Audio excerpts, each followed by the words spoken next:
Meus amigos, sejam muito bem-vindos e finalmente chegou o dia de falarmos sobre o novo iPhone 14 Pro. Connosco temos dois iPhones, duas cores diferentes e nenhuma delas é a minha preferida. Mas para este vídeo quis trazer duas cores que nunca trouxe aqui ao canal, o dourado e o roxo. Sendo que o roxo é uma nova cor deste ano para o iPhone 14 Pro e para o iPhone 14 Pro Max.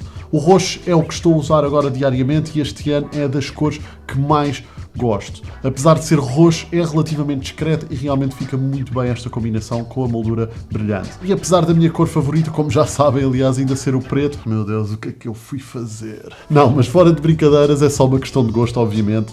E como de costume, salvo raras exceções, todos os modelos têm combinações de cores e materiais muito boas e por isso não foi propriamente, digamos que um grande risco assumido na escolha por um destes dois modelos. Sinceramente era chapa 10. Mas isto tudo para dizer que, apesar de exteriormente muito idêntico às versões anteriores, neste novo iPhone 14 Pro podemos contar com estas cores Gold, Deep Purple, que é este roxo mais escuro que estamos a usar e é incrível, o Silver, que este ano acho que é o mais fraquinho, e ainda um Space Black, que eu acho que está épico, com a parte de trás em preto mate e a moldura depois em preto brilhante, é qualquer coisa. Bem, mas vamos então aqui falar realmente daquilo que interessa em termos técnicos relativamente aqui ao nosso iPhone 14 Pro e vamos começar pelo ecrã.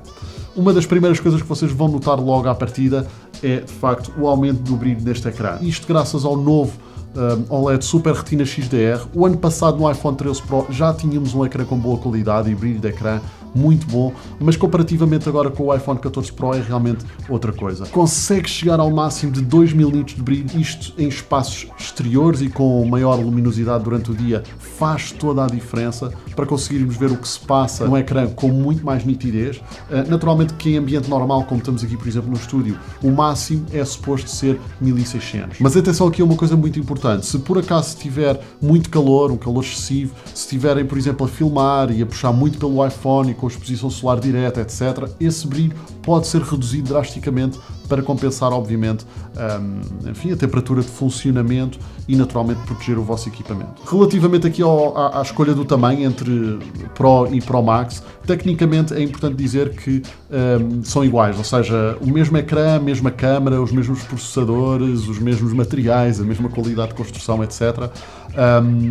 Basicamente é tudo a mesma coisa. E apesar do iPhone Pro Max ser maior e por isso ter maior autonomia de bateria e um ecrã maior, eu cheguei à conclusão aqui, com a utilização, que especialmente pelo ecrã não se justificaria a diferença. Na minha opinião, o benefício de ter um ecrã maior nem sempre supera o benefício do conforto, da qualidade de utilização e ergonomia que conseguimos ter num modelo mais pequeno, como é o caso aqui do nosso iPhone 14 Pro. Ainda assim, considero que não deve ser uma escolha nada fácil para muitas pessoas. Aliás, eu cheguei a fazer aqui uma votação através de um post no YouTube para perceber, enfim, qual é que seria o modelo eventualmente que vocês preferiam entre o Pro e o Pro Max, com um twist de se fosse ao mesmo preço, se fosse vendido ao mesmo preço, qual deles é que vocês preferiam ainda assim.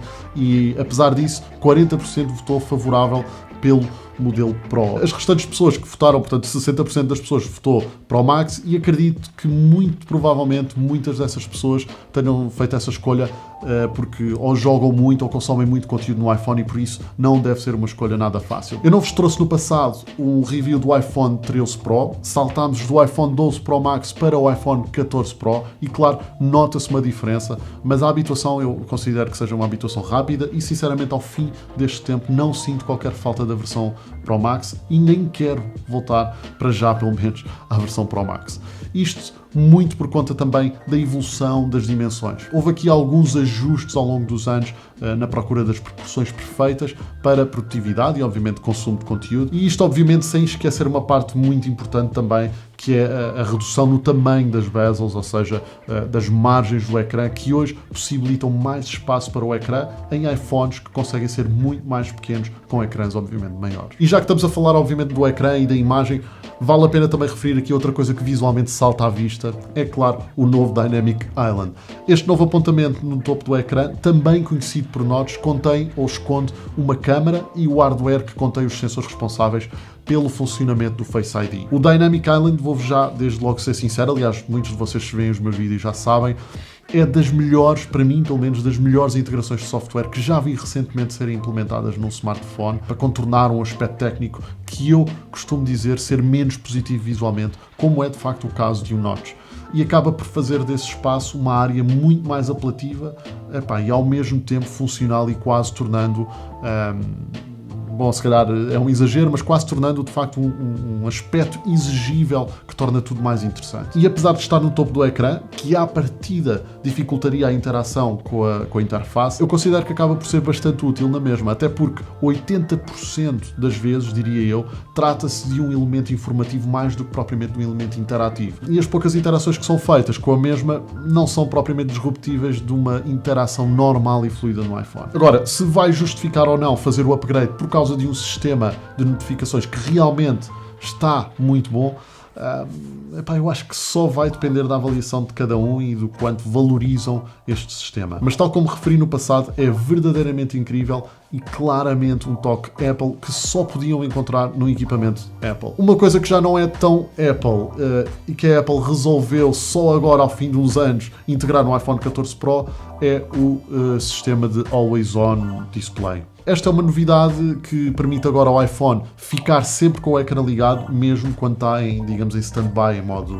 em que não estamos a interagir com o iPhone. Eu não me queixo propriamente, necessariamente, da bateria, ou seja, do quanto isto pode gastar em termos de bateria. Não sinto que isto vá fazer uma grande diferença, até porque, a bem da verdade, para qualquer pessoa que venha de um iPhone 12 Pro Max ou até para trás, vai sempre notar uma melhoria substancial da bateria, independentemente de ter Always On ativo ou não. Agora, há duas questões que eu gostava de referir aqui que eu acho bastante importantes. Primeiro, eu não acho que seja realmente funcional. Ou seja, por exemplo, quando eu estou a trabalhar e tenho um iPhone, por exemplo, apoiado num carregador ou numa base, enfim, o que seja, eu prefiro que o ecrã se ligue apenas quando recebe notificações. E assim, por exemplo, quando liga a luz e através do Face ID, o iPhone pode mostrar o conteúdo da notificação, seja de uma mensagem ou de outro tipo, assim que eu olhar para o iPhone. Algo que eu acho completamente incrível e acho super funcional e acho que isso é realmente uma solução interessante. Segundo, a maioria das vezes tenho sempre o iPhone virado com o ecrã para baixo, aliás, como está agora aqui, não sei se vocês no ecrã veem, mas o meu iPhone, se eu não estiver a trabalhar, está sempre assim, precisamente para evitar distrações, o que naturalmente acaba por desaproveitar esta função do Always On Display. E ainda aqui para finalizar e acrescentando um terceiro ponto, porque ao fim destes meses continuo a sentir que o Always On ligado, às vezes, assim de relance de lado, como está aqui, aliás, na verdade, se o ecrã tivesse virado para cima com esta luminosidade, faz parecer que estou às vezes a receber notificações, quando na verdade não estou a receber qualquer notificação, mas aquilo induz um bocadinho em erro. Apesar de que agora vocês podem, nas definições do vosso iPhone, já podem de facto definir que, por exemplo, só querem as informações importantes visíveis, como é o caso das horas e das notificações, sem terem o wallpaper visível, tal como acontece nos Androids há anos e, na verdade, por um bom motivo. E depois, claro, não podemos avançar sem antes falar da coroa do rei. Estamos a falar aqui destas 3 câmaras inacreditáveis.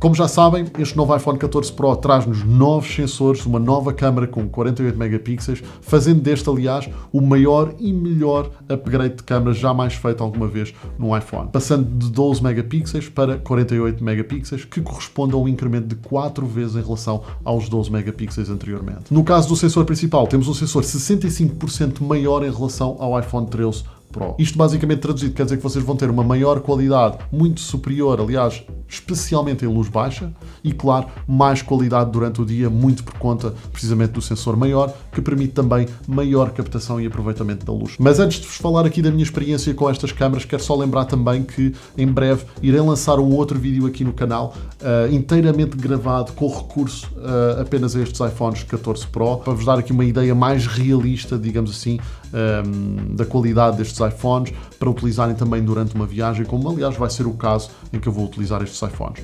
Por isso não se esqueçam, se não são ainda subscritos do canal, subscrevam para ficar a par quando sair esse vídeo, e também porque ao longo deste tempo, destas próximas semanas, irei gravar algum conteúdo aqui também para vocês conseguirem tirar melhor proveito aqui das câmaras. Mas retomando, como eu estava a dizer, aliás, falando aqui das câmaras, é importante antes de mais também referir que esta principal câmara do iPhone 14 Pro é correspondente a uma lente 24mm. Temos depois também aqui ao lado uma ultra wide angle de 13mm e ainda uma teleobjetiva de 2 vezes de zoom, que corresponde a uma 48, ou de 3 vezes zoom correspondente a 77mm. Em relação à telefoto, também é importante dizer que contamos com este zoom de 48mm e 77mm de uma forma ótica, o que quer dizer que não é zoom digital, que é importante aqui de referir, obviamente, porque é uma forma de vocês não perderem qualidade ao utilizar um destes zooms ópticos, ok? E apesar de estarmos a falar de um fator decisivo na compra de um iPhone,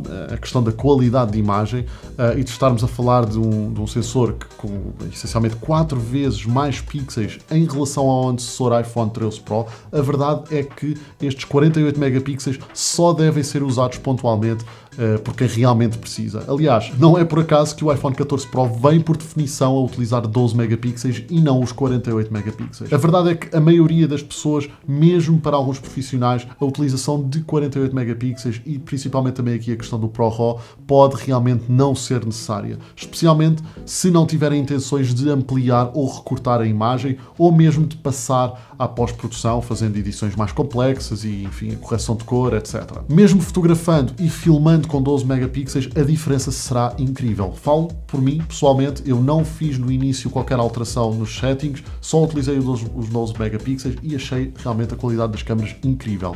E isto prende-se com o facto de que realmente temos um sensor maior captação de luz, obviamente melhor qualidade. Obviamente, quer dizer, também não é assim tão obviamente, porque não é bem assim, mas isto para vos dizer que megapixels não iguala necessariamente, obrigatoriamente, melhor qualidade. É só um dos fatores, é como um bolo, é uma receita, não é por ter um determinado ingrediente de qualidade que de repente todo o bolo vai ficar absolutamente incrível. São vários componentes. As marcas têm esta tendência de vos dar números às vezes para fazer entender que é uma coisa absolutamente fantástica, mas a verdade é que uma câmara de fotografia ou de filmar depende de vários fatores. Os megapixels de facto são importantes para estes casos em concreto, em que vocês, por exemplo, querem cortar a imagem, ampliar e dessa forma vocês não perderem, pelo menos visivelmente, muita qualidade, porque realmente têm uma concentração de pixels superior. Meus amigos, e para concluir, a grande questão que vocês muitas vezes me colocam é: vale a pena fazer o upgrade ou não? Vocês muitas vezes, aliás, questionam-me isto em relação, por exemplo, ao MacBook Pro ou ao MacBook Air. O iPhone não é exceção e aqui a conclusão é muito simples. Depende um bocado, obviamente, depende de cada um. Isto não é uma resposta direta e óbvia, mas se estivermos a falar do modelo anterior, é importante considerar já como referência que entre o iPhone 13 Pro e este 14 Pro, de facto, há muita coisa que é muito idêntica, isto para não dizer que é rigorosamente igual. E aliás, podemos falar desde logo do peso. O iPhone 13 Pro tem 204 gramas, este tem 206 gramas. O rácio de contraste aqui da tela é igual, basicamente, 2 milhões para 1. A gama de cores também é igual, P3. O refresh rate também é igual, é variável, portanto entre 10 Hz e 120 Hz. A capacidade de resistência à água IP68 igual nos dois. A capacidade da bateria, essencialmente, é a mesma coisa, portanto um permite 22 horas, outro 23 a ver vídeos. O design exterior, como vocês podem ver, também praticamente igual, apesar de que aqui temos um bump maior, ou seja, as câmaras são mais saídas em relação ao iPhone 13 Pro. Quer dizer, as lentes também acho que são um bocadinho maiores. O processador é igual, passa basicamente de um A15 para um A16, mas não é por acaso que a Apple, no anúncio que faz, não compara o A16 com o A15, porque realmente a diferença deve ser quase negligenciável e, na verdade, em papel são iguais. Meus amigos, portanto, para concluir, só dizer que, apesar de contarmos com alguns elementos diferenciadores, até de relevo, como já falámos, como o melhoramento da qualidade da imagem, a superestabilização da imagem enquanto estamos a filmar, que é incrível, o Dynamic Island, o brilho máximo do ecrã, que neste de facto é superior, o Always On Display e, claro, algumas melhorias de software e hardware que fazem da experiência, enfim, de utilização melhor, mesmo assim acho que não justifica um upgrade de um iPhone 13 Pro. Caso façam esse upgrade, não sinto que venham a notar uma melhoria significativa que justifique pelo menos o investimento. Mas caso o upgrade seja de um iPhone 12, no limite, pelo menos no iPhone 12, ou modelos mais antigos, aí sim a diferença é grande, vão notar melhorias porque já há muita coisa aqui implementada nestes modelos que vão